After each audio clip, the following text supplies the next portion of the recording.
सहनो भुनक्तु सह वीर्यं करवावहे तेजस्विनावधीतमस्तु मा विद्विषावहे। ओम शांति शांति शांति। हरि ओम। ओम भद्रं कर्णेभिः शृणुयाम देवाः भद्रं पश्येमाक्षभिर्यजत्राः स्थिरैरङ्गैः सुष्ठुवागं सस्तनूभिः व्यसेम देवहितं यदायुः। स्वस्ति न इन्द्रो वृद्धश्रवाः स्वस्ति न पूषा विश्ववेदाः स्वस्ति नस्तार्क्ष्यो अरिष्टनेमिः स्वस्ति न बृहस्पतिर्दधातु। ओम शांति शांति शांति। हरि ओम। हरि ओम। आज मांडुक्य उपनिषदर कक्षा को आपण मानक समस्त स्वागत। आम पढ़ा 8 नंबर 12 नंबर मंत्र पढ़ा। सोयमात्मा अध्यक्षरम ओंकारः अधिमात्रम पादा मात्रा मात्रा च पादा अकार उकार वकार इति जागृतस्थानो वैश्वानरो अकारः प्रथमा मात्रा आप्तेर्वादिमत्वात् आप्नोति ह वै सर्वान् कामान् आदिश्च भवति य एवं वेद। स्वप्नस्थान तेजसोकार द्वितीया मात्रा उत्कर्षादुभयत्वात् उत्कर्षति ह वै ज्ञानसन्ततिं समानश्च भवति नास्या ब्रह्मवित्कूले भवति य एवं वेद। सुषुप्तिस्थानप्राज्ञः मकार तृतीया मात्रा मितेरपितेर्वा मिनोति ह वा इदगं सर्वम् अपितिश्च भवति य एवं वेद। अमात्रः चतुर्थः अव्यवहार्यः प्रपञ्चोपशमः शिवः अद्वैतः एवं ओंकारः आत्मैव संविशति आत्मना आत्मानं य एवं वेद इति मांडुक्योपनिषद। हरि ओम।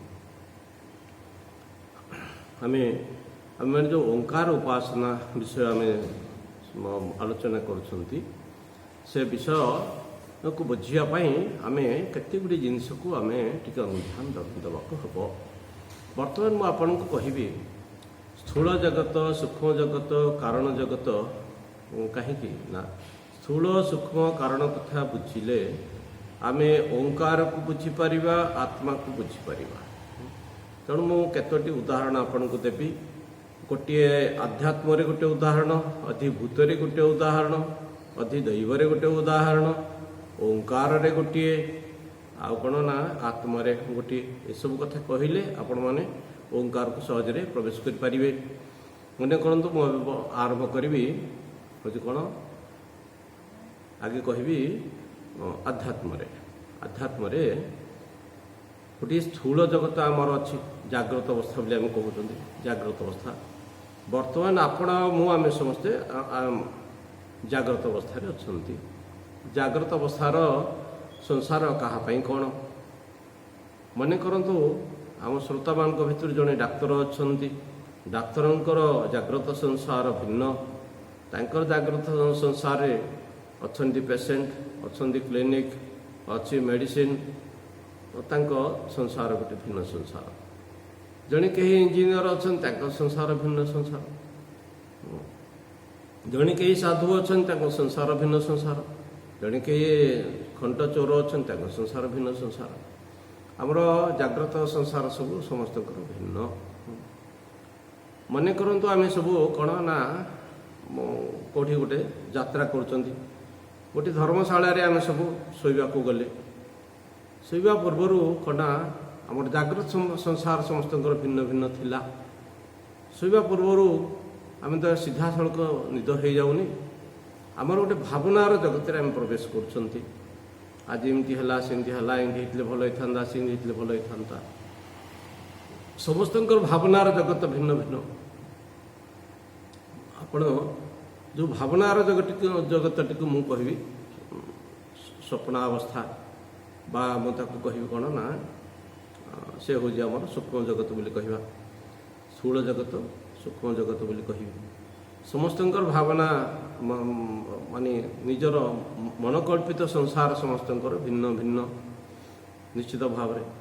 କିନ୍ତୁ ଆମେ ଯଦି ସମସ୍ତେ ଯାକ ଗୋଟିଏ ଧର୍ମଶାଳାରେ ଭିନ୍ନ ଭିନ୍ନ ପ୍ରକାର ଲୋକ ଗୋଟିଏ ଧର୍ମଶାଳାରେ ଆମେ ଗୋଟିଏ ହଲ୍ରେ ଆମେ ଶୋଇପଡ଼ିଲେ, ଶୋଇପଡ଼ିଲା ବେଳକୁ ଶୋଇଥିବା ଲୋକଙ୍କ ଭିତରେ ଡାକ୍ତର ଭିତରେ ଡାକ୍ତରୀପଣ ନାହିଁ, ଇଞ୍ଜିନିୟର ଭିତରେ ଇଞ୍ଜିନିୟରିଂ କାମ ନାହିଁ, ଟିଚରଙ୍କ ଭିତରେ ଟିଚିଂ କାମ ନାହିଁ, ସାଧୁଙ୍କ ଭିତରେ ସାଧୁତାର କାମ କିଛି ଦେଖାଯାଉ ନାହିଁ, ଆଉ ଯେ ଚୋର ଖଣ୍ଡ ସେ ମଧ୍ୟ ଚୋରି କରିବା କାମ ମଧ୍ୟ ତାଙ୍କ ପାଖରେ କିଛି ନାହିଁ।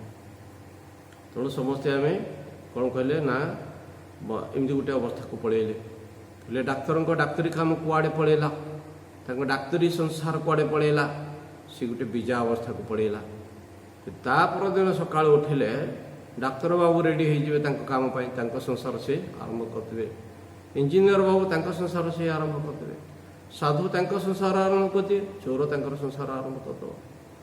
ତେବେ ଏ ସମସ୍ତଙ୍କର ଆମର ଏ ସଂସାର ସ୍ଥୂଳ ସୂକ୍ଷ୍ମ ଏ ସଂସାର କେଉଁଠି ଯାଇକି ଥିଲା କହିଲେ ଆମେ ଗୋଟେ କାରଣ ଅବସ୍ଥାରେ ଥିଲା, ତାକୁ ଆମେ ସୁଷୁପ୍ତି କହୁଛୁ, ବା ସେ ସୁଷୁପ୍ତିଟିକୁ ପ୍ରାଜ୍ଞ ବୋଲି ଆମେ କହୁଛୁ। ଗୋଟେ ପ୍ରାଜ୍ଞ ଅବସ୍ଥାରେ ଆମେ ଥିଲେ। କିନ୍ତୁ ଗୋଟେ କଥା କୁହନ୍ତୁ, ଯେତେବେଳେ ଆମେ ନିଦର ଉପରେ ସମସ୍ତେ ଉଠିବା, ସମସ୍ତେ ପୁରା ହାଲିଆ ବଢ଼ିଆ ସାଉଣ୍ଡ ସ୍ଲିପିଂରେ ଥିଲେ, ସବୁ ଶୋଇପଡ଼ିଛନ୍ତି, ଯେତେବେଳେ ଆମେ ଉଠୁଛନ୍ତି ଆମର ସ୍ଥିତି କ'ଣ ହେଉଛି? ଉଠିବା ପୂର୍ବରୁ ଆମେ କେଉଁଠି ଥିଲେ? ଆମେ ସମସ୍ତେ ଦେଖନ୍ତୁ, ଆମର ଡାକ୍ତରପଣ, ଆମର ଇଞ୍ଜିନିୟରପଣ, ଆମର ସାଧୁପଣ, ଆମର ଚୋରପଣ କେଉଁଠି ଥିଲା? ହେଲେ ସମସ୍ତେ ଗୋଟେ ପ୍ରକୃତିରେ ଯାଇ ଲୀନ ହେଇକି ଥିଲେ। ସେ ପ୍ରକୃତି କେଉଁଠି ଥିଲା? ପ୍ରକୃତି ମଧ୍ୟ ବ୍ରହ୍ମରେ ଥିଲା। ତେଣୁ କହିଲେ କ'ଣ ନା ଯୋଉଟା ଆମର ସ୍ଥିତି କ'ଣ ହେଲା? ଗୋଟେ ଜାଗ୍ରତ ସଂସାରରେ ଆମେ ଭିନ୍ନ ଭିନ୍ନ ଲୋକ ହେଇକି ଥିଲେ, ଭାବନାର ସଂସାରରେ ସେ ଭିନ୍ନ ଭିନ୍ନ ଭାବନାର ସଂସାରରେ ରହିଲେ, ସୁଷୁପ୍ତିରେ ଆମର ସଂସାର ସବୁ କ'ଣ ନା ବୀଜ ଅବସ୍ଥା ରହିଲା। ଡାକ୍ତର ବାବୁ ଉଠିଲେ, ଡାକ୍ତର ହେଇ କାମ କରୁଛନ୍ତି, ସେ ଭୁଲି ଯାଇନାହାନ୍ତି। ଯଦି ଭୁଲି ଯାଇଥାନ୍ତେ ତା ପରଦିନ ସେ ଡାକ୍ତରୀ କାମ କରିପାରୁନଥାନ୍ତେ। ଇଞ୍ଜିନିୟର ବାବୁଙ୍କର ଇଞ୍ଜିନିୟରିଂ ସଂସାର ଧରିକି ସେ ଶୋଇଥିଲେ, ଉଠିଲା ପରେ ସେ ତାଙ୍କ ଖାତା ତାଙ୍କ ଦୋକାନ ଆରମ୍ଭ କଲେ, ସମସ୍ତେ ଇଏ କଲେ।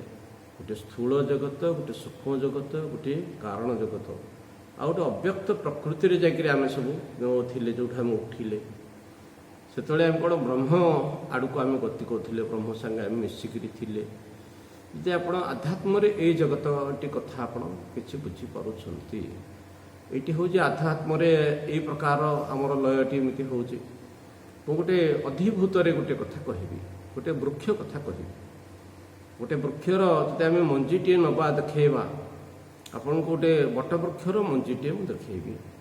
ମଞ୍ଜିଟି ବହୁତ ଛୋଟ ମଞ୍ଜିଟି, ତାକୁ ଜଣେ ଯଦି କିଏ ଯଦି କ'ଣ ନା ନଖରେ ମଧ୍ୟ ଭାଙ୍ଗିକିରି ନଷ୍ଟ କରିଦେବ, ବଟବୃକ୍ଷର ମଞ୍ଜିଟି ମଧ୍ୟ ନଷ୍ଟ ହେଇଯିବ। କିନ୍ତୁ ତାକୁ ଯଦି ଆମେ ଟିକେ ପାଣି ପବନ ଆଲୁଅ ଦେବା, ପାଣି ପବନ ଆଲୁଅ ଦେଲେ କ'ଣ ତା ଭିତରୁ ଗୋଟେ ଗଜାଟିଏ ବାହାରିବ। ଏବଂ ଯିଏ ନ ଦେଖିଥିବ ସେତେବେଳେ କ'ଣ ହେବ ବୋଲି ସେ କହିପାରିବ ନାହିଁ। ସେ ଯେତେବେଳେ ଦେଖିବ, ଯଦି ମଞ୍ଜିଟା ସେ ବରଗଛର ମଞ୍ଜି ବୋଲି ସେ ଚିହ୍ନି ନଥିବ, କିନ୍ତୁ ପରେ ଯେତେବେଳେ ଏଇ ଗଛ ହେବ, ସେ ଭାରି ଏଇଟା କେତେ ବଡ଼ ଗଛଟେ କ'ଣ ଗୋଟେ ହେଲା, ନାନା ପ୍ରକାର ଶାଖା ଡାଳ ନାନା ଫୁଲ ଫଳ ହେଇକି ଯେମିତି ସବୁ ହେଲା। ତେଣୁ ଆମେ କହୁଛେ ସେଇଟା ହେଉଛି ଗୋଟେ ତା'ର ସ୍ଥୂଳ ଜଗତ ବୋଲି। ଯେଉଁ ଗଜାଟି ହେଇଥିଲା ସେଠି ତା'ର ହେଲା ସୂକ୍ଷ୍ମ ଜଗତ, ଏବଂ ଯେଉଁ ବୀଜ ଅବସ୍ଥାରେ ଥିଲା ସେଠି ହେଉଛି ତା'ର କାରଣ ଜଗତ, କାରଣ ଅବସ୍ଥା ଥିଲା। ସେ କାରଣ ଅବସ୍ଥାରେ ଦେଖନ୍ତୁ ଏଡ଼େ ବଡ଼ ବିବିଧ ବୃକ୍ଷଟା ସେଠି ଲୁଚିକିରି ଥିଲା, ସେ ଜଣାପଡ଼ୁନଥିଲା କେମିତି ହେବ ବୋଲି। ଏବଂ କାରଣ ଅବସ୍ଥାରେ ସେମିତି ଥିଲା। ଆପଣ ପଚାରିବେ, କହିବେ ଏ ମଞ୍ଜି ଗୁଡ଼ା ବି କେଉଁଠୁ ଆସିଲା? ମଞ୍ଜି ଆଉ ଗଛ ଭିତରେ କିଛି ଫରକ ନାହିଁ। ମଞ୍ଜି ହେଉଛି କାରଣ ଅବସ୍ଥା, ବୃକ୍ଷ ହେଉଛି ସ୍ଥୂଳ ଅବସ୍ଥା। ଏ ମଞ୍ଜି ଗୁଡ଼ିକ କେଉଁଠୁ ଆସିଲା?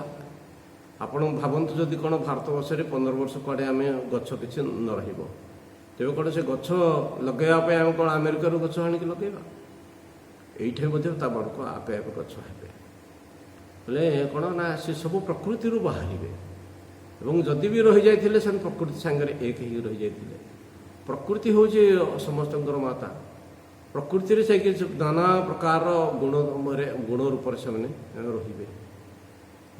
ଏ ପ୍ରକୃତି ଫେର କ'ଣ ନା ଏହା ହେଉଛି ବ୍ରହ୍ମାଶ୍ରୟା ପ୍ରକୃତି। ତେଣୁ କହିଲେ କ'ଣ ନା ଆପଣ ଦେଖୁଛନ୍ତି ଯେଉଁ ବୃକ୍ଷର ଗୋଟେ ସ୍ଥୂଳ ଅବସ୍ଥା ହେଲା ବୃକ୍ଷ ହେଲା, ସୂକ୍ଷ୍ମ ଅବସ୍ଥା ହେଲା ତା'ର ଅଙ୍କୁର ଗଜାଟି ହେଲା, କାରଣ ଅବସ୍ଥାରେ ତା'ର ମଞ୍ଜିଟି ହେଲା, ଅବ୍ୟକ୍ତ ପ୍ରକୃତିରେ ସେ ପ୍ରକୃତି ସାଙ୍ଗରେ ଏକ ହେଇକରି ରହିଲା। ଗୋଟେ ଅଧିଭୂତରେ ଗୋଟେ ଉଦାହରଣ ମୁଁ ଆପଣଙ୍କୁ ଦେଲି। ଅଧିଦୈବରେ ଯଦି କହିବା ହେଲେ କ'ଣ ନା ବର୍ତ୍ତମାନ ଗୋଟେ ଜଗତ ଅଛି, ସ୍ଥୂଳ ଜଗତ ଅଛି। ଜଗତରେ ଆମେ ଗୋଟେ କହୁଛୁ ଗୋଟେ ପ୍ରଳୟ ହୁଏ ବୋଲି ଗୋଟେ କଥା କହୁଛୁ।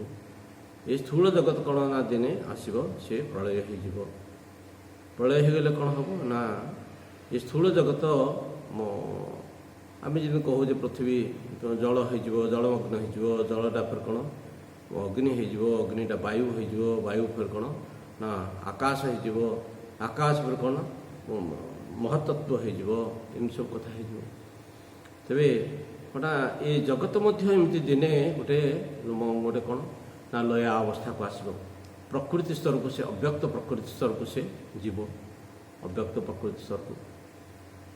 ତେଣୁ ଜଗତର ସ୍ଥୂଳ ଅବସ୍ଥା ଅଛି, ସୂକ୍ଷ୍ମ ଅବସ୍ଥା ଅଛି, କାରଣ ଅବସ୍ଥା ଅଛି।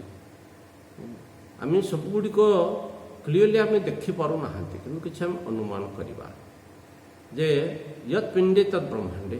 ଏଠି ମୋ ପାଖରେ ଯାହା ହେଉଛି ସେଟା ବାହାରେ ମଧ୍ୟ ତାହା ମଧ୍ୟ ହେଉଛି। ଯଦି ଆପଣ ଦେଖିବେ ଯେ କ'ଣ ସୃଷ୍ଟି କେଉଁଠୁ ଆରମ୍ଭ ହୋଇଥିଲା, କେଉଁଠି ଲୀନ ହେଲା, ଏଇ କଥା ଗୁଡ଼ିକ ଏଥିରେ ଆମେ ଏ ମାଣ୍ଡୁକ୍ୟରେ ଆମେ ଏଇଠି ଯଦି ବୁଝିଛନ୍ତି ଆମର ମାଣ୍ଡୁକ୍ୟ ଆମେ ବୁଝିପାରିବା।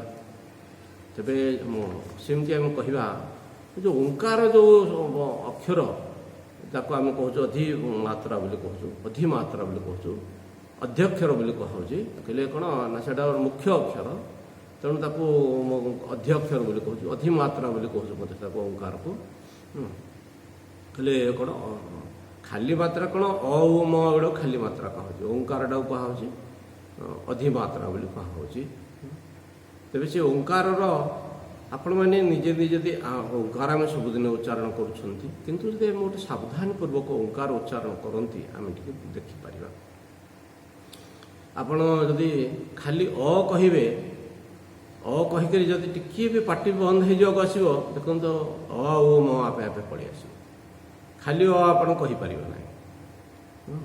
ଆପଣ ଯଦି ପାଟି ଖୋଲିକରି ପାଟି ବନ୍ଦ କରିକିରି ଖୋଲାରୁ ବନ୍ଦ ପର୍ଯ୍ୟନ୍ତ ଆସିବେ, ଅ ଓ ମ ଆପେ ଆପେ ପଳେଇ ଆସିବ। ଆଉ ଯଦି ଦେଖନ୍ତୁ ଅ କୁଆଡ଼କୁ ପଳେଇ ଆସିବ ନା ଉ ଆଡ଼କୁ ପଳେଇ ଆସିବ। ଫେର କ'ଣ ଦୀର୍ଘ ସମୟ ଆପଣ ଧରିକି ରହିଲେ କ'ଣ ନା ପାଟି ଆପେ ଆପେ ଯେତେବେଳେ ବନ୍ଦ ହେଇଯିବ ସେତେବେଳେ ସେ ମୋ ଆଡ଼େ ଆସିକି ଲୀନ ହେଇଯିବ। ତେବେ ଏ ଅଟି ଆସିଲା କେଉଁଠୁ, ସେ ତାର ଗତି କ'ଣ ହେଲା ଯଦି ଆମେ ସବୁ ବିଚାର କରିବା। ଅ ଆସିଲା କଣ୍ଠରୁ ଆସିଲା, କଣ୍ଠରୁ ଆସିଲା ଆପଣ ଦେଖୁଛନ୍ତି। ଏ ଅ ଯେଉଁ ଶବ୍ଦଟି ହେଲା ଇଏ ଗୋଟେ ସାଇଲେନ୍ସରୁ ଅଟି ଆସିଛି। ସାଇଲେନ୍ସରୁ ଅଟି ଆସିଲା, ଅଟି ଯାଇକରି ଉରେ ଯାଇକରି ଲୀନ ହେଲା, ଉ ଯାଇକରି ମରେ ଲୀନ ହେଲା, ଫେରେ ମ ଯାଇକରି କ'ଣ ଆଉ ସାଇଲେନ୍ସରେ ଆଉ ଥରେ ସେ ମ କହିଦେଲା ପରେ ଫେରେ ସେ ସାଇଲେନ୍ସକୁ ସେ ପଳେଇଲା। ଏଗୁଡ଼ିକ ଆପଣ ଯଦି ଅଭ୍ୟାସ କରିବେ ତେବେ ଟିକେ ନିଜେ ସାବଧାନପୂର୍ବକ ଦେଖିଲେ ଆପଣ ବୁଝିପାରିବେ। ଯଦି କହିବେ ଆଜ୍ଞା ଅ ଉ ମ ଆପଣ କହୁଛନ୍ତି, ଆମେ ଅ ଉ ମ ନ କରିକି ମଧ୍ୟ ଓ ବୋଲି କହିଦେଉଛୁ। ଦେଖନ୍ତୁ ଅ ଆଉ ଉ ମିଶିଲେ କ'ଣ ସେଟା ଓ ହୁଏ, ଅ ଆଉ ଉ ମିଶିଲେ ସେ ଓ ହୁଏ। ଆପଣ ଦେଖନ୍ତୁ ଓ ଲେଖିବା ପାଇଁ ମୁଁ ସେ ମୋବାଇଲରେ ଯେତେବେଳେ ଓ ଲେଖିବାକୁ ବସେ ସେତେବେଳେ କ'ଣ ମାତ୍ରା ହଣତ ଅ ଆଉ ଉ ମିଶାଇ ଦେଲେ ସେ ଓ ହେଇଯାଏ। କାହିଁକିନା ଓମ୍ ବହୁତ ସମୟରେ ଲେଖିପାରେନି, ଓମ୍ ଲେଖିବା ଅ ଓ ମ ଲେଖିଲେ ଯାଇକରି ଓମ୍ ଆସିଯିବ। ଓମ୍ ତ ଡାଇରେକ୍ଟ ମୋବାଇଲରେ ନାହିଁ। ତେଣୁ କହିଲେ କ'ଣ ଅ ଆଉ ଉ ମିଶାଇଲେ ଓ ହେଉଛି। ତେଣୁ ଆପଣ ଯଦି ଆମେ ଲେଖୁଛନ୍ତି ଓମ୍ ଲେଖୁଛନ୍ତି, ଇଂଲିଶରେ ଲେଖିଲେ ଓ ଏମ୍ ଲେଖିଦେଲେ ଓମ୍ ହେଇଯାଉଛି। ବେଳେବେଳେ କହୁଛନ୍ତି ଓ ଏଚ୍ ଏମ୍ କହୁଛନ୍ତି, କିନ୍ତୁ ଓ ଏମ୍ ଲେଖିଲେ ଓମ୍ ହେଇଯାଉଛି। ଅ ଆଉ ଉ ମିଶିଲେ ଓ ହେଇଗଲା, ଅ ଆଉ ଉ ମିଶିଲେ ଓ ହେଲା। ଉ ଆଉ ମ କରିଦେଲେ କ'ଣ ମଟା ଗୋଟେ ମରେ ଗୋଟେ ଅମାତ୍ରା ଗୋଟେ ମିଶା ହେଉଛି। ତେବେ ଓଙ୍କାରଟି କ'ଣ ଅ ଉ ମ ଆଉ ଅମାତ୍ରା ବୋଲି କହୁଛନ୍ତି। ଅମାତ୍ରା ମାନେ ହଳନ୍ତ ମାନେ ସେଇଟା ଗୋଟେ ମାତ୍ରା ନୁହେଁ, ଅମାତ୍ରା। ଯେମିତି ପଢ଼ିବା କହିଲେ ସେଇଟା କ'ଣ ନା ମାତ୍ରା ନୁହେଁ, ମାନେ ନାହିଁ, ମାତ୍ରା ନୁହେଁ, ସେ ଗୋଟେ ଶବ୍ଦ ନୁହେଁ ବୋଲି କୁହାହେଉଛି। That is silence. ଆଜ୍ଞା ଫେର କହିଲେ ଯେ ଅମାତ୍ରା ବୋଲି କହିଦେଲେ, କିନ୍ତୁ ତାର କିଛି ରସ ନାହିଁ, ସେ ନିରସ ବୋଲି ଆପଣ କହୁଛନ୍ତି। ଆଉ ରସ ତ ନାହିଁ, ଫେର ଶବ୍ଦଟା କାହିଁ କହିଲେ? ସେ ନିରସ ବୋଲି କହୁଛନ୍ତି। ଅମାତ୍ରା, ଶବ୍ଦ ନାହିଁ, ଏମିତି ଗୋଟେ କୁହାହେଉଛି। ଅ ଉ ମ ଅମାତ୍ରା। ତେବେ ଆସିକରି ଉରେ ମିଶୁଛି ଏବଂ ଉ ଆସିକରି ମିଶିକରି କ'ଣ ମରେ ମିଶୁଛନ୍ତି। ଫେର କ'ଣ ମ ଯାଇକରି ମରେ କ'ଣ ସେ ସାଇଲେଣ୍ଟ ହେଇଯାଉଛି, ମରେ ସେ ସାଇଲେଣ୍ଟ ହେଇଯାଉଛି। ଫେର କ'ଣ ନା ସେ ଓଙ୍କାରଟା ଆଉ ଥରେ ସେ ସାଇଲେନ୍ସରୁ ବାହାରୁଛି, ସାଇଲେନ୍ସରୁ ମ ବାହାରୁଛି, ସାଇଲେନ୍ସରେ ଲୀନ ହେଉଛି। ତେବେ ଯେଉଁ ଆସନ୍ତି, ଆଜି ଆମେ ପଢ଼ିବା ସୁଷୁପ୍ତି ଅବସ୍ଥା କଥା ପଢ଼ିବା। ଆସନ୍ତି ମରେ ଯାଇକି ଲୀନ ହୁଅନ୍ତି, ଫେର ମରୁ ସେମାନେ ମଧ୍ୟ ବାହାରନ୍ତି, ମଧ୍ୟ ବାହାରନ୍ତି। ଏଇ କଥା ଆମେ ପଢ଼ିବା। ଆଚ୍ଛା, ଯେମିତି କହିବା ଜାଗ୍ରତ ଅବସ୍ଥା, ସ୍ୱପ୍ନ ଅବସ୍ଥା ଆସି ସୁଷୁପ୍ତିରେ ଆସିକରି ଲୀନ ହୁଅନ୍ତି। ଆପଣ ଯେତେବେଳେ ନିଦରେ ଶୋଇବାକୁ ଯାଉଛନ୍ତି, ଜାଗ୍ରତ ସଂସାରକୁ ନେଇ ଆସିଲେ, ତାପରେ କ'ଣ ନା ଆଖି ବନ୍ଦ କଲା ବେଳକୁ ଆପଣଙ୍କର ଭାବନାର ସଂସାର ରହିଲା, ସେଠି ହେଲା କ'ଣ ନା ଆପଣଙ୍କ ସ୍ୱପ୍ନ ସଂସାର। ଫେର ଆଉ ଟିକେ ଯେତେବେଳେ ଶୋଇବାକୁ ଗଲେ କ'ଣ ଗାଢ଼ ନିଦରେ ଶୋଇ ପଡ଼େ, ସେଟା ହେଲା ସୁଷୁପ୍ତିର ସଂସାର ହେଲା। ତା ଆମେ କହୁଛୁ ବିଶ୍ୱ ତେଜସ ପ୍ରାଜ୍ଞ ବୋଲି।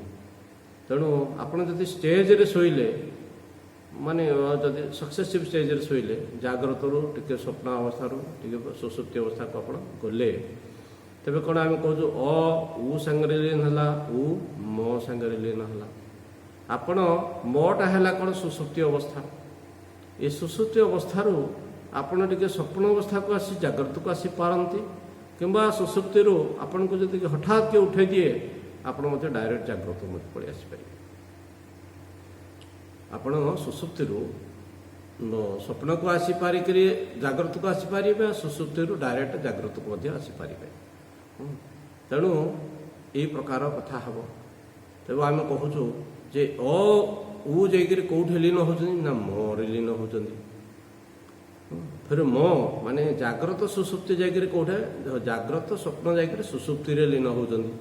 ଫେର ସୁଷୁପ୍ତିରୁ ଜାଗ୍ରତ ଆଉ ସ୍ୱପ୍ନ ମଧ୍ୟ ଉଦୟ ମଧ୍ୟ ହେଉଛନ୍ତି। ଏକା ପ୍ରକାର କଥା ଗୁଡ଼ା ଆପଣ ଦେଖୁଛନ୍ତି। ଜାଗ୍ରତ ସୁଷୁପ୍ତିରୁ ଆପଣଙ୍କ ଜାଗ୍ରତ ବା ସ୍ୱପ୍ନ, ଏ ଦୁଇଟା ଯାକ ଉଦୟ ହେଉଛନ୍ତି। ତେଣୁ ଏଇଗୁଡ଼ିକ କଥା ଯଦି ଆମେ ତାର ସିମିଲାରିଟି ଆମେ ଜାଣିଲେ, ବର୍ତ୍ତମାନ କ'ଣ ଆମେ ଅକାର ଉକାର କଥା ବିଚାର କରୁଥିଲେ, କହୁ ଆମେ ଜାଗ୍ରତ ଅଭିମାନୀ ଚେତନ କଥା ବିଚାର କରିବା, ଯାହାକୁ ବୈଶ୍ୱାନର କୁହାଯାଉଛି, ଯାହାକୁ କ'ଣ ସମଷ୍ଟି ସ୍ଥୂଳ ଜଗତ ଅଭିମାନୀ ଚେତନ ବୋଲି ଆମେ କହୁଛୁ, ବା ଆମେ ବ୍ରହ୍ମାଜୀ କହୁଛୁ। ସେ ବ୍ରହ୍ମାଜୀଙ୍କର ଚେତନ ରୂପକୁ ଆମେ ଅନୁଭବ କରୁଛୁ।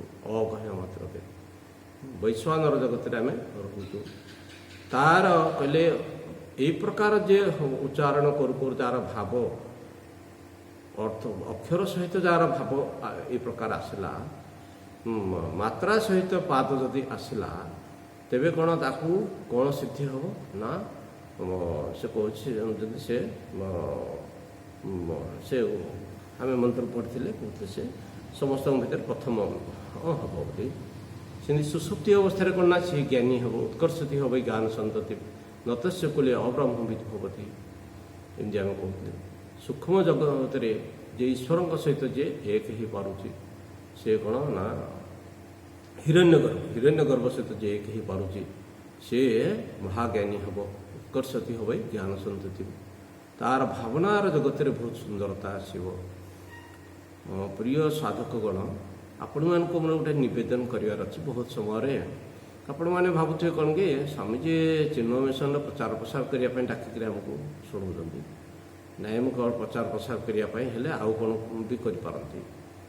ମୁଁ ଭାବୁଛି କ'ଣ ଇଏ ହେଉଛି ସହି ଜୀବନ ହେ। ଏଇ ଜୀବନରେ ଆପଣମାନେ ରହିଲେ ଆପଣଙ୍କ ଜୀବନ ସୁନ୍ଦର ହେବ, ଆପଣଙ୍କ ଭାବନା ସୁନ୍ଦର ହେବ, ଆପଣଙ୍କ ଜ୍ଞାନର ବ୍ୟକ୍ତିତ୍ୱ ଇଣ୍ଟେଲେକ୍ଚୁଆଲ୍ ପର୍ସନାଲିଟି ବହୁତ ସୁନ୍ଦର ହେବ। ତେଣୁ କେତେ ଲାଭ ମିଳିବ ବୋଲି ମୁଁ ଆପଣମାନଙ୍କୁ ଡାକୁଛି, ଯେହେତୁ ମୁଁ ଏମିତି ଗୋଟେ ମିଥ୍ୟା ଜିନିଷରେ ମୁଁ ପଡ଼ିନାହିଁ। ଆଚ୍ଛା, ମୁଁ ଏ କଥା ବୁଝିଛି, ତେଣୁ ମୁଁ ଆପଣଙ୍କୁ କହୁଛି, ତେଣୁ ଆପଣମାନେ ବୁଝନ୍ତୁ କେତେ ଲାଭ ହେବ। ଆଉ ଟିକିଏ ବି ଆମେ ବଦଳିଗଲେ ବଡ଼ କଥା ହେଇଯିବ। ଯେ ଆମେ ସୁଷୁପ୍ତି ସ୍ଥାନ ପ୍ରାଜ୍ଞ କଥା ପଢ଼ିବା। सुषुप्ति स्थान प्राज्ञ मकार तृतीया मात्रा मिते अपिते मिनोति हवा इदगम सर्वम अपितिश्च भवति य एवं वेद। सुषुप्ति स्थान प्राज्ञ सुषुप्ति स्थान माने कौन जिन्हें में कहले कैलासवासी माने कि शिव भगवान गोटे बहुबरी समास। सुषुप्ति स्थान माने सुषुप्ति जहाँकर स्थान जो चेतनाकर नाम हो जो चेतना सुषुप्ति स्थान रे रुहंती तांको नाम कौन ना प्राज्ञ। सुषुप्ति स्थान प्राज्ञ आउ तांको कहा होछि तो मकार तांको मकार रूप रे हमें डाकिबा। सुषुप्ति अवस्था रो प्राज्ञ को हमें मकार रूप रे डाकिबा। से मकार तृतीया मात्रा औमर मकारटा हो तृतीया मात्रा। आमर जिनटा तृतीय अवस्था से मकाड़ा हो तृतीय मात्रा। फिर कौन कहते मिते अपिते मिनोति हवा इदगम सर्वम। मिते माने कौन ना मियते इव। मियते माने प्रस्थेन यवाहा इव। मियते माने ता भितर प्रवेश करती। प्रस्थेन यवाहा इव। प्रस्थेन बोले कहले आगुरी गोटे माण बोले व्यवहार होता। माण शेर कहते एमती प्रस्थ बोले संस्कृत प्रस्थ कहती। गोटे मेजरिंग कंटेनर गोटे आम तो देखीचु गाँव थिला तो माने 500 ग्राम चाउलटा को गोटे माण बोली कहते। आटा को आम गाँ मानक पिला देखुलु केजी पला दुकान मानकर कथा थिला कि घरोई लोक मैंने माण बोली कहते। तेणु ताको प्रस्थ बोली कहा पहले गोटे प्रस्थरे माणरे जमी आपण चाउल हो डाली हो आपण कौन बा चीनी हो आपण भर्ती कले मापिले एवं कौन लोडिंग कले अनलोडिंग कले सिंध कौन कह मिते हे कहले ये प्राज्ञ रे आपण मिते हे प्राज्ञ अवस्था आपण प्रवेश करुछंती एवं बाहर चंती। एबे जिंदी कहउतली सुप्ति लोडिंग होउछंती एवं अनलोडिंग होउछंती।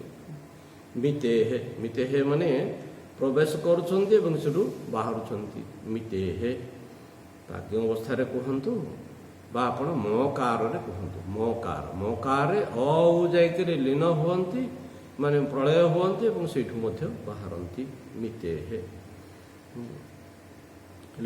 मिते है अपिते है माने कहले पी जाए। कहले मकारटा अ उ को पी जाए खाई जाए पी जाए बा खाई जाए। मकारटा अ आउ मुह को अ आउ उ को से कौन ता भीतर को नहीं जाए। मिते है माने पीते माने पिबती बोले कौन पी नहीं जाए ता भीतर को। अपिते हे पी जा जमी आमर सुसुप्ति अवस्थाटा जाग्रत और स्वप्न अवस्था को पी नहीं गला ता भितर नहीं लीन करदेला। मिते हे अपिते हे माने एक ही भाव भवती।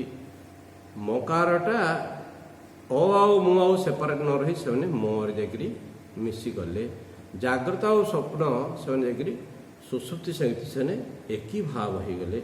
सेठा भिन्न अवस्था रहा ना। अपिते हे मिते हे अपिते हे मिनोति हवा इदगम सर्वम। मिनोति माने कहले कौन यथात्म जानती इत्यर्थः। कहले से जो मकार कहतु बा आपण भीतर जो सुसुप्ति अवस्थाटा कहतु से यथार्थम जानाति। कहले से जाग्रत और स्वप्नर यथार्थ अवस्था को से जानी नियंती। କହିଲେ ଆଜ୍ଞା ହେଟା ସେଟା ତ ଅଜ୍ଞାନ ଅବସ୍ଥାଟା। କହିଲେ ଅଜ୍ଞାନ ଅବସ୍ଥାଟା ସେଇଟା ସିନା ତାକୁ ଭୂତପୂର୍ବ ଅବସ୍ଥାରେ ତାକୁ ସ୍ଥିତିରୁ ତାକୁ କୁହାଯାଏ। କହିଲେ ପ୍ରାଜ୍ଞ ବୋଲି କହିଲେ ଆପଣ ଏଲିମେଣ୍ଟାରୀ ବୁକ୍ ମାନଙ୍କରେ ଯେଉଁ ପ୍ରାଜ୍ଞ ମାନେ ପ୍ରକର୍ଷଣ ଅଜ୍ଞ କହିଲେ ଯେ ବିଲକୁଲ ଜାଣେ ନାହିଁ, କିନ୍ତୁ ଏଇଠି ପ୍ରାଜ୍ଞ ମାନେ ପ୍ରକର୍ଷଣ ଜ୍ଞ ଯେ ସର୍ବଜ୍ଞ ଈଶ୍ୱର। କହିଲେ ଈଶ୍ୱରକୁ କାହିଁକି ପ୍ରାଜ୍ଞ କୁହାଯାଉଛି? ସୁଷୁପ୍ତି ଅବସ୍ଥାରେ ଆମେ ଯେମିତି ଆମର ଜାଗ୍ରତ ସ୍ୱପ୍ନ ସୁଷୁପ୍ତି ଜାଗ୍ରତ ସ୍ୱପ୍ନ ଜଗତ ଆମେ ଲୀନ କରିଦିଅନ୍ତି, ସେମିତି କ'ଣ ଏ ଜଗତରେ ଯେଉଁ ସ୍ଥୂଳ ଜଗତ ସୂକ୍ଷ୍ମ ଜଗତ ଏସବୁ ଯାଇକରି ଯେଉଁଠି ଲୀନ ହୁଏ ତାକୁ ଈଶ୍ୱର ବୋଲି କୁହନ୍ତି, ଈଶ୍ୱର ବୋଲି କୁହନ୍ତି। ତେଣୁ ସେ ଈଶ୍ୱର କ'ଣ ନା ଆମ ଏ ସମଗ୍ର ଜଗତକୁ ଜାଣନ୍ତି। ସେହିପରି କ'ଣ ନାଇଁ ଆମର ଯେଉଁ ପ୍ରାଜ୍ଞ ଅବସ୍ଥା ସେ ମଧ୍ୟ ଜାଗ୍ରତ ଆଉ ସୁଷୁପ୍ତିକୁ ଜାଣେ। ଆଜ୍ଞା ଆମେ ତ ସବୁଦିନ ଶୋଉଛୁ, ଆମେ ତ କାହିଁ ଜାଣିପାରୁନୁ? ଆମେ ଯେଉଁ ଶୋଇବାଟା ଯେମିତି ଆମେ ଯାଉଛନ୍ତି ଶୋଉଛନ୍ତି, ଆମେ ଅଜ୍ଞାନରେ ଶୋଉଛନ୍ତି। ବା ଆଜ୍ଞା ଆମେ ତ ଧ୍ୟାନ କରୁଛୁ, ଆମେ କାହିଁ ଜାଣୁନୁ? ଆମେ ଯେଉଁ ଧ୍ୟାନ କରୁଛନ୍ତି ଆମେ ଅକାର ଓକାରକୁ ଆମେ ଚିହ୍ନି ନାହାନ୍ତି, ସେଥିପାଇଁ ଆମେ ଧ୍ୟାନ କଲେ ଆମେ ତାକୁ ଜାଣିପାରୁନାହାନ୍ତି। ସେଠି କହୁଛନ୍ତି କ'ଣ ଯଥାତ୍ମ ଜାନାତି ମିନତି ହେବା ଇଦମ ସର୍ବମାନେ। ଆପଣଙ୍କର ପ୍ରାଜ୍ଞ ଅବସ୍ଥାଟା ହେଉଛି ଆପଣ ସବୁ ଜିନିଷକୁ ମାପି ନେଇଯିବେ। ଅର୍ଥାତ୍ ଯେଉଁ ବ୍ୟକ୍ତିର ଓଙ୍କାର ଜପରେ ମକାରର ଅର୍ଥକୁ ଯିଏ ସିଦ୍ଧ କରିଦେଲା, ମକାରଟା ହେଉଛି ଈଶ୍ୱରୀୟ ଅବସ୍ଥା। ଈଶ୍ୱରୀୟ ଅବସ୍ଥାଟା କ'ଣ? ଯିଏ ଯାହାର ଏ ପ୍ରଜ୍ଞା ବନିଗଲା ସେ କ'ଣ ଯଥାତ୍ମ ଜାନତି ଇତ୍ୟର୍ଥ। ଏ ସମଗ୍ର ଜଗତର ତତ୍ତ୍ୱ କ'ଣ ସେ ବୁଝି ନେଇଯାଏ। ଆପଣ କ'ଣ, ମୁଁ କ'ଣ, ଏ ଜଗତ କ'ଣ, ସେ ସବୁ ବୁଝି ନେଇଯାଏ। ଈଶ୍ୱରଙ୍କ ଗୁଣ ତା ପାଖକୁ ପଳେଇ ଆସେ, ସର୍ବଜ୍ଞତାର ଭାବ ତା ପାଖକୁ ପଳେଇ ଆସେ। ଏମିତି କଥା ହୁଏ। ଆଉ ଆମର ଲୋକଙ୍କର ବହୁତ ବଡ଼ ଆଗ୍ରହ, ସ୍ୱାମୀଜୀ ସେମିତି ଅବସ୍ଥାରେ ଆମେ ଅନ୍ୟର ମାଇଣ୍ଡ ଆମେ ଷ୍ଟଡି କରିପାରିବା କି ନାହିଁ? ଗୁରୁଦେବ କହୁଥିଲେ why do like to study others mind? Others mind is just like a dustbin. କହିଲେ ଗୋଟେ ଡଷ୍ଟବିନ୍ରେ ଆପଣ କ'ଣ ନା ଚାପି ଦେଇକରି କେତେ ଜିନିଷ ପକାଇ ଦେଉଛନ୍ତି, ତା ଭିତରେ ଗୁଡ଼ା ପଚିକିରି ଗନ୍ଧିଗଲାଣି। ଆପଣ ଚାହୁଁଛନ୍ତି ସେ ନାହିଁ ସେ ଡଷ୍ଟବିନ୍ଟା ଦେଖିବି ଯାଇକରି, ଆରେ କାହିଁକି ସେ ଡଷ୍ଟବିନ୍ଟା ଦେଖିବ? ତ ସେମିତି ଯେ ଆମେ ଅନ୍ୟର ମାଇଣ୍ଡଟା ଷ୍ଟଡି କଲେ ଆମକୁ ଲାଭ କ'ଣ ହେବ? ୱିଲ୍ ବି ଦ ଲୁଜର୍ସ। ତେଣୁ ଯଥାତ୍ମ ଜାନାତି ଜଗତ, ଜଗତର ଯଥାର୍ଥତାକୁ ସେ ଜାଣେ। ଜଗତର ଯଥାର୍ଥକୁ ଜାଣେ ମାନେ କ'ଣ?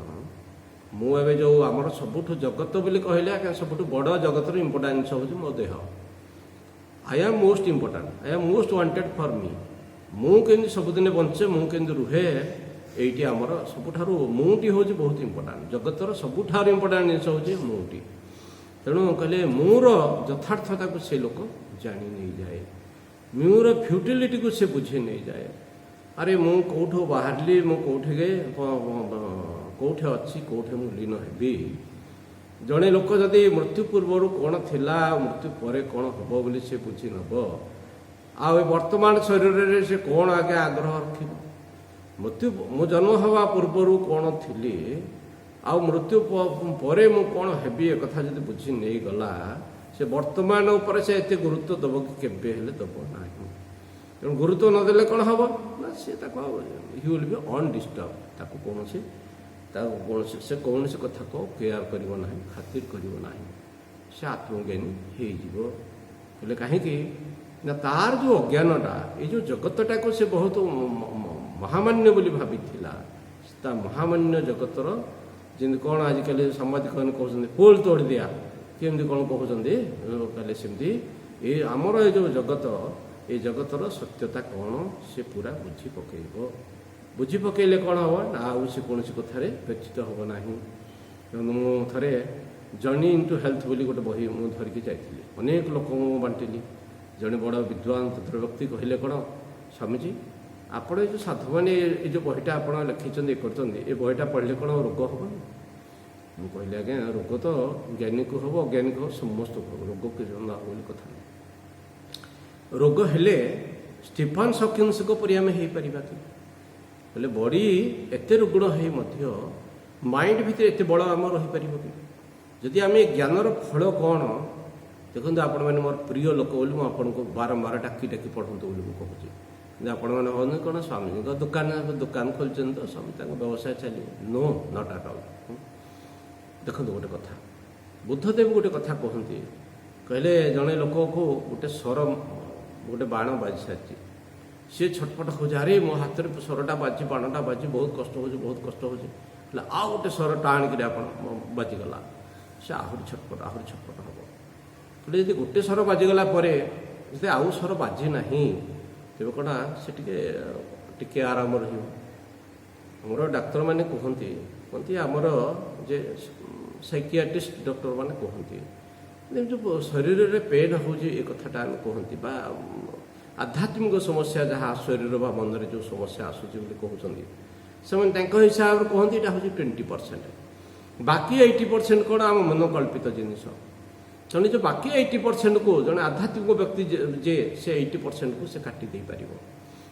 ତେଣୁ ଏଇଠି କୁହାହେଉଛି ଯେଉଁ ଦ୍ୱିତୀୟ ସ୍ୱରଟି ବାଜିଲା, ଗୋଟେ ଜ୍ଞାନୀ ଲୋକ ହେଲେ ସିଏ ଏ ସଂସାର କ'ଣ, ତାର ସତ୍ୟତା କ'ଣ ସେ ବୁଝି ନେଇଥିବ। ତେଣୁ ସଂସାରରେ କ'ଣ ଆସିଲା, କ'ଣ ଗଲା, କ'ଣ ହେଲା, ଏଇଗୁଡ଼ାକ କଥାରେ ସେ ଆଦୌ ବ୍ୟଥିତ ହେବ ନାହିଁ। ଏଗୁଡ଼ା ତା ପାଇଁ କ'ଣ, ଖେଳରେ ଆଜି ଖେଳିବାକୁ ଯାଇଥିଲି, ଖେଳରେ ମୁଁ ଏତେ ଲାଭ କଲି, ଏତେ କ୍ଷତି କଲି, ଯେଉଁ ଏଇ ପ୍ରକାର ତାକୁ ଲାଗିବ।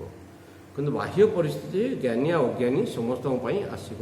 ବର୍ତ୍ତମାନ କରୋନା ହେଉଛି, କରୋନା କ'ଣ ଜ୍ଞାନୀ ହେଇଗଲେ କ'ଣ ଆପଣ ଯାଇକରି କାହା ସାଙ୍ଗେ ମିଶିଲେ କ'ଣ କୋଭିଡ଼ ଇନଫେକ୍ସନ୍ ହେବନି? ହେବ। ଆଉ କ'ଣ ନା ତାର କ'ଣ ମୃତ୍ୟୁ ହେବନି? ହେବ। ସବୁ କଥା ହେବ। କିନ୍ତୁ ଯେ ଜ୍ଞାନୀ ସେ କଥାରେ ବ୍ୟଥିତ ହେବ ନାହିଁ। ଏଇ ଯେଉଁ ଲାଭଟି ହେବ, ଏଇଠି ଆମ ଲୋକମାନେ ଆଦୌ ବୁଝିପାରୁନାହାନ୍ତି। ସମସ୍ତଙ୍କର ଗୋଟେ କଥା ଯେ କ'ଣ ନା ଆମେ ମୃତ୍ୟୁକୁ ଟାଳି ଦେଇପାରିବା କି? ଆରେ ମୃତ୍ୟୁ ହୋତା ହେ କ୍ୟା? ମୃତ୍ୟୁଟା ପ୍ରକୃତରେ ବାସ୍ତବରେ ଜିନିଷ କ'ଣ? କେହି ମରୁନାହାନ୍ତି, କିଛି ହେଉନାହିଁ। ମୁଁ ଅଛି ବୋଲି ଯେଉଁ କଥାଟି, ତାର ସତ୍ୟଟା ଏଇଠି ଖୋଲିଯିବ।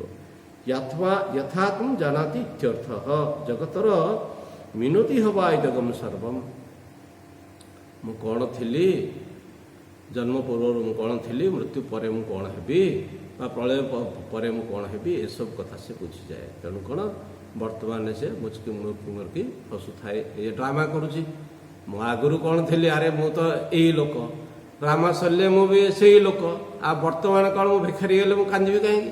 ଯେମିତି ଗୋଟେ ଆକ୍ଟରକୁ ଯେମିତି ସେଇଟା ଯେମିତି କିଛି ଲାଗେ ନାହିଁ, ଗୋଟେ ଆତ୍ମଜ୍ଞାନୀକୁ ମଧ୍ୟ ସେଇଟା କିଛି ସେ ଲାଗେ ନାହିଁ। ମିନତି ହେବା ଇଦଗମ ସର୍ବମ୍ ଏମିତି କହୁଛି ହେଲା। ଅପିତିଶ୍ଚ ଭବତି ୟ ଏବଂ ବେଦ। ଅପିତି ମାନେ ଲୟସ୍ଥାନଶ୍ଚ ଭବତି, କହିଲେ ଅପେୟ ମାନେ ଲୟସ୍ଥାନ, କହିଲେ ଏ ସୁଷୁପ୍ତି ଅବସ୍ଥା ତାର ବା ଏ ପ୍ରାଜ୍ଞ ଅବସ୍ଥା ତାର ଲୟସ୍ଥାନ ହୁଏ। ଦେଖନ୍ତୁ ଏଠି ଶାସ୍ତ୍ରରେ ଆମର କ'ଣ ନା, ଏଥର ଲାଭଟି କ'ଣ ହେଲା? ଲାଭଟି ହେଲା ସଂସାରରୁ ବୈରାଗ୍ୟ ଆସିବ। ସଂସାର ପ୍ରତି ଆମେ ବହୁତ ଗୁରୁତ୍ୱ ଦେବା ନାହିଁ। ସଂସାର ଯାହା କିଛି ହେଲେ ମଧ୍ୟ ତାକୁ ଆମେ ଗୋଟେ ମିଛ ଖେଳ ବୋଲି ଭାବିକିରି ଆମେ ଖେଳିବା। ଗୁରୁତ୍ୱ ନଦେଲେ ଆମର ସର୍ଗେ ପିନ ପ୍ରଜାୟନ୍ତେ ପ୍ରଲୟନ ବ୍ୟଥନ୍ତି ଚ, ଏକଥା ମଧ୍ୟ 14 ଅଧ୍ୟାୟରେ ଲେଖା ହେଇଛି। ହେଲେ ପ୍ରଲୟନ ବ୍ୟଥନ୍ତି ଚ, ସୃଷ୍ଟି ଯଦି ପ୍ରଳୟ ହେଇଯାଉଛି, ଆପଣ ଆଉ ମୁଁ ଯଦି ଆମେ ପ୍ରକୃତରେ ଜ୍ଞାନୀ, କୋଭିଡ଼ ଆସିଲା, ହଁ ଠିକ୍ ଅଛି ବଞ୍ଚାଅ, କିନ୍ତୁ ଆମେ ଯଦି ବ୍ୟଥିତ ହେଇଯାଉଛନ୍ତି, ଆମେ ଜ୍ଞାନୀ ହେଇନାହାନ୍ତି। ହେଲେ ତେଣୁ ବୈରାଗ୍ୟ କ'ଣ ନା ମହାଶାନ୍ତି ଆମକୁ ମିଳିବ। ଯେହେତୁ ଆମର କ'ଣ ଶାସ୍ତ୍ରରେ 33 ଉପନିଷଦରେ କ'ଣ କହୁଛନ୍ତି, ଈଶ୍ୱର କାହାକୁ କୁହନ୍ତି? ୟତୋ ବା ଇମାନି ଭୂତାନି ଜାୟନ୍ତେ येन जातानि जीवन्ति यत् प्रयन्ति अभिसन्ति सन्ति इति तद् ब्रह्म। कहले କ'ଣ? यतो वा इमानि भूतानि जायन्ते, ଯୋଉଠୁ ଏ ସମସ୍ତ ଜଡ଼ ସଜୀବ ନିର୍ଜୀବ ଏ ଜଗତ ସବୁ ସୃଷ୍ଟି ହେଇଛି। ଜାୟନ୍ତେ येन जातानि ଜୀବନ୍ତି, ଯିଏ ଜନ୍ମ ହୋଇଛନ୍ତି ସେମାନେ ସବୁ ଯୋଉଠି ଜୀବିତ ଅଛନ୍ତି, ଯୋଉଠି ରହୁଛନ୍ତି। यत् प्रयन्ति ମାନେ ଗଛନ୍ତି, ପ୍ରଳୟ ପରେ ଯୋଉଠିକି ସେମାନେ ଚାଲି ଯାଆନ୍ତି। କହିଲେ ସେଇଟା ହେଉଛି କ'ଣ ନା, ସେଇଟା ହେଉଛି ତଦ୍ବ୍ରହ୍ମ, ସେଇଟା ହେଉଛି ଈଶ୍ୱର, ସେଇଟା ଆଉ ତୁ ଜାଣେ। ତେଣୁ ଆମର ବାସ୍ତବତା ହେଉଛି, ଆମର ବାସ୍ତବତା କିଛି ଗୋଟେ ଭିନ୍ନ। ଆମେ ଦେଖୁଛନ୍ତି ଗୋଟେ ଜିନିଷ, ଆମେ ଦେଖିକିରି କ'ଣ ଭୁଲ ଜିନିଷଟା ଦେଖିକି ତାକୁ ଭଲ ଭାବୁଛନ୍ତି ବା ଖରାପ ଭାବୁଛନ୍ତି। ଏମିତି ଆମ ଅବସ୍ଥାରେ ଆମେ ଏମିତି ରହୁଛନ୍ତି। ହେଲେ ଭଗବାନ ଗୀତାରେ ମଧ୍ୟ କହୁଛନ୍ତି ମନୁଷ୍ୟ ସର୍ବତଃ ପାର୍ଥ ମମ ବାତ୍ମ ଅନୁବର୍ତ୍ତନ୍ତେ। ହେଲେ ଆପଣଙ୍କର ଯେତେ ଚେଷ୍ଟା ଯାହା ସବୁ ହେଉଛି, ଯେତେ ଆପଣଙ୍କର ବୃତ୍ତି ମନରେ ଆସୁଛି, ସେ ସବୁ ଚେଷ୍ଟା ଆପଣଙ୍କର କ'ଣ ନା ଗୋଟେ ଆନନ୍ଦ ବ୍ରହ୍ମ ଆଡ଼କୁ ହେଉଛି। ମୁଁ କେମିତି ଟିକେ ସୁଖ ପାଇବି ବୋଲି, ସୁଖ ମାନେ ସେ ଭଗବାନ ପାଇବି ବୋଲି ଆମେ ଫେରେ ଭଗବତ ପ୍ରାପ୍ତି କରିବୁ। ନା ଆଜ୍ଞା ମୋତେ ଦରକାର ନାହିଁ, ଭଲ ଖାଇବୁ ଭଲ ରହିବୁ, ହଁ ଆଜ୍ଞା ସେଇଟା ଦରକାର। କିନ୍ତୁ ସେଇଟା ଭିତରେ କ'ଣ ଅଛି ନା ଆନନ୍ଦ ଅଛି। ଯେଉଁଠି ଆନନ୍ଦଟି ଆମେ ଖୋଜୁଛନ୍ତି ସେଇଠି ହେଉଛି ଭଗବାନ। ତେଣୁ କହିଲେ ଲୋକ ଅଜ୍ଞାନରେ ହୁଅନ୍ତୁ ଜ୍ଞାନରେ ହୁଅନ୍ତୁ, ସମସ୍ତେ ମୋ ଆଡ଼କୁ ଦୌଡ଼ୁଛନ୍ତି। କ'ଣ ପ୍ରକୃତି ଯାଆନ୍ତି ଭୂତାନି, କହିଲେ ସମସ୍ତଙ୍କର ଗତି କେଉଁଠିକି ନା ମୋ ପ୍ରକୃତିରେ ଆସି ଲୀନ ହୁଅନ୍ତି, ମୋ ପ୍ରକୃତିରୁ ମଧ୍ୟ ବାହାରନ୍ତି। ଏଇଭଳି ଗୀତା ଉପନିଷଦରେ ଅନ୍ୟ ଜାଗାରେ ମଧ୍ୟ ଏକଥା କୁହାହେଇଛି। ତେବେ ଆମେ ମକାର କହିଲେ ଉ ଯାଇକି ଯେମିତି ମରେ ଯାଇକରି ପ୍ରବେଶ ହେଇଯାଆନ୍ତି। ଫେର ମୋର ଫେର ସେମାନେ ଗୋଟେ ସାଇଲେନ୍ସରୁ କ'ଣ ମଧ୍ୟ ବାହାରନ୍ତି। ଯେଉଁ ପରିକା ସେହିପରି କ'ଣ ନା ଜାଗ୍ରତ ସ୍ୱପ୍ନ ମଧ୍ୟ ସୁଷୁପ୍ତିରେ ଯାଇକି ଲୀନ ହୋଇଯାଆନ୍ତି। ଏବଂ ସୁଷୁପ୍ତିରୁ ଆମେ ସ୍ୱପ୍ନ ବା ଜାଗ୍ରତ କେଉଁ ଅବସ୍ଥାକୁ ଆମେ ଯାଉ। ତେଣୁ ଏଇ ଦୁଇଟା ଯାକ କମ୍ପାରେବୁଲ୍। ତେଣୁ ଆମେ ହେଉଛି ଓଙ୍କାର ଜପ କଲା ବେଳକୁ ଯେତେବେଳେ ମକାର ଆସୁଛି, ମକାର ବୋଲି କହିଲେ ସେ ଈଶ୍ୱର, ସେ କ'ଣ ବୀଜାତ୍ମକ ସୃଷ୍ଟି, ସେଇ ସ୍ଥିତିଟାକୁ ଯଦି ଆମେ ବୁଝିଥିବା ଏବଂ ତାକୁ ଅଭ୍ୟାସ କରିବା, ତେବେ ଆମେ କ'ଣ ହେବା ନା ଆମକୁ ମିନତି ହେବା ଇଦଗମ୍ ସର୍ବମ୍, ଜଗତର ଆମ ଯଥାତ୍ମତାକୁ ଆମେ ଜାଣିପାରିବା, ଜଗତକୁ ଆମେ ମାପି ଦେଇପାରିବା। ସର୍ବଜ୍ଞତାର ଭାବ ଆମ ପାଖରେ ଆସିବ, ଆମ ପାଖରେ ସର୍ବଜ୍ଞତାର ଭାବ ଆସିବ, ଆମେ ଜଗତର ଯଥାର୍ଥତାକୁ ଆମେ ଜାଣିପାରିବା। ତେଣୁ ଏହି ପ୍ରକାରର ଲାଭ ଆମକୁ ହେବ। ତାପରେ ଦେଖନ୍ତୁ ଏଇଠି ଆମର ସମୁଦାୟ ଅଛି 12ଟି ମନ୍ତ୍ର। ଶ୍ରୀ ବ୍ରହ୍ମ କ'ଣ ବା ଆତ୍ମା କ'ଣ ତାକୁ ବୁଝିବା ପାଇଁ ମାତ୍ର 12ଟି ମନ୍ତ୍ର। ବର୍ତ୍ତମାନ କ'ଣ ଏ 12 ନମ୍ବର ମନ୍ତ୍ରଟି ହେଉଛି ଶେଷ ମନ୍ତ୍ରଟି। ଆଜି ଆମେ ତାକୁ କରିବା ନାହିଁ। ଅମାତ୍ର ଚତୁର୍ଥ ଅବ୍ୟବହାରିହ ପ୍ରପଞ୍ଚ ଉପଶମ ଶିବ ଅଦ୍ୱୈତ ଏବଂ ଓଙ୍କାର ଆତ୍ମେବ ସମ୍ବିଶତି ଆତ୍ମନା ଆତ୍ମାନ ଏବଂ ବେଦ। ଆଚ୍ଛା, ଆମେ 12 ନମ୍ବର ମନ୍ତ୍ରକୁ କାଲିକି ଦେଖିବା। ଆଜି ମୁଁ କିଛି ଆପଣମାନଙ୍କୁ ସ୍ୱଳ୍ପ ଗୋଟେ ଅନ୍ୟ କଥା ସତ୍ସଙ୍ଗ ମୁଁ ଆପଣଙ୍କୁ କରିବି। ଆଜି ଆମର ଜଣେ ଗୁରୁ ଭାଇ, ତାଙ୍କର ଖବର ଆମେ ପାଇଲୁ ଯେ ଗଲା କାଲି ଦିନ ବେଳେ ସେ ତାଙ୍କର ମହାସମାଧି ହୋଇଯାଇଛି।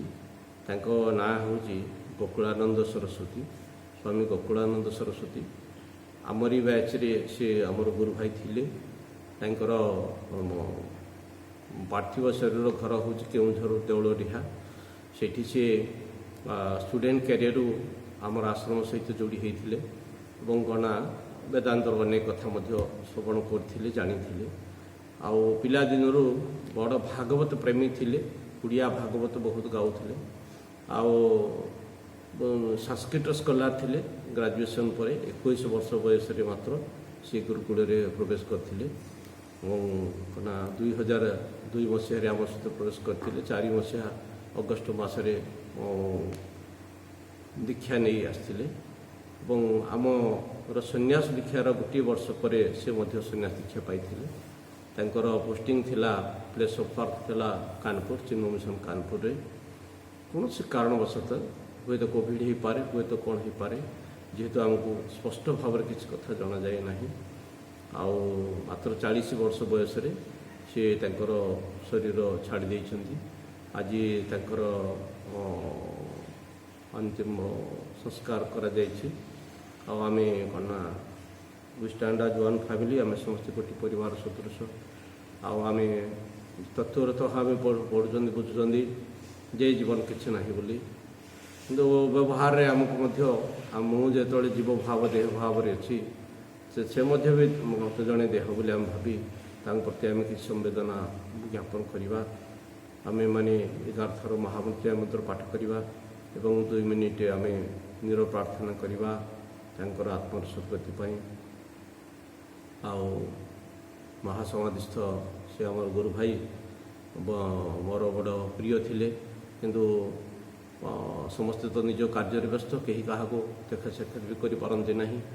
आउ कहीं ओडिशा ब्रह्मपुर कहीं कानपुर बेले बेले अल्प समय कभी को नेम कथा हो कौन बहुत संसार कौन सी कथा को सीरीयसली आदौ नियंती ना ना स्टूडेंट कैरियर सीरीयस थिले ना ब्रह्मचारी कैरियर भी सीरीयस थिले ना को प्रोफेशन ने भी एमती कौन सीरीयस कथा से किसी हमें ना एवं जहाँ को जहाँ कहवा कथा सीधा सीधा कहती जी यदि कौन गाली देला भी बहुत गाली देले गाली भी खाती से गाली को ग्रहण करते ना कौन कौन गोटे संस्कृत श्लोकटे गाईदेवा चुपचाप के से कथर से निवृत्त हो बड़ साधु स्वभाव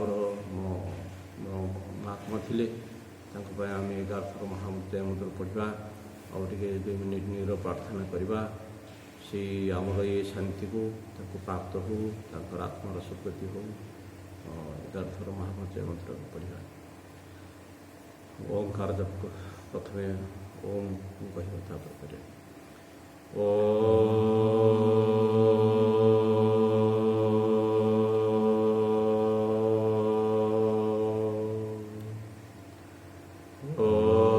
त्र्यंबकं यजामहे सुगंधिं पुष्टिवर्धनम् उर्वारुकमिव बन्धनान् मृत्युर्मुखेयमामृतात्। ॐ त्र्यंबकं यजामहे सुगंधिं पुष्टिवर्धनम् उर्वारुकमिव बन्धनान् मृत्युर्मुखेयमामृतात्। ॐ त्र्यंबकं यजामहे सुगंधिं पुष्टिवर्धनम् उर्वारुकमिव बन्धनान् मृत्युर्मुखेयमामृतात्। ॐ त्र्यंबकं यजामहे सुगंधिं पुष्टिवर्धनम् उर्वारुकमिव बन्धनान् मृत्युर्मुखेयमामृतात्। ॐ त्र्यंबकं यजामहे सुगंधिं पुष्टिवर्धनम् उर्वारुकमिव बन्धनान् मृत्युर्मुखेयमामृतात्। ॐ त्र्यंबकं यजामहे सुगंधिं पुष्टिवर्धनम् उर्वारुकमिव बन्धनान् मृत्युर्मुखेयमामृतात्। ॐ त्र्यंबकं यजामहे सुगंधिं पुष्टिवर्धनम् उर्वारुकमिव बन्धनान् मृत्युर्मुखेयमामृतात्। ॐ त्र्यंबकं यजामहे सुगंधिं पुष्टिवर्धनम् उर्वारुकमिव बन्धनान् मृत्युर्मुखेयमामृतात्। ॐ त्र्यंबकं यजामहे सुगंधिं पुष्टिवर्धनम् उर्वारुकमिव बन्धनान् मृत्युर्मुखेयमामृतात्। ॐ त्र्यंबकं यजामहे सुगंधिं पुष्टिवर्धनम् उर्वारुकमिव बन्धनान् मृत्युर्मुखेयमामृतात्। ॐ त्र्यंबकं यजामहे सुगंधिं पुष्टिवर्धनम् उर्वारुकमिव बन्धनान् मृत्युर्मुखेयमामृतात्। ॐ शान्तिः शान्तिः शान्तिः। हरिः ॐ।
ॐ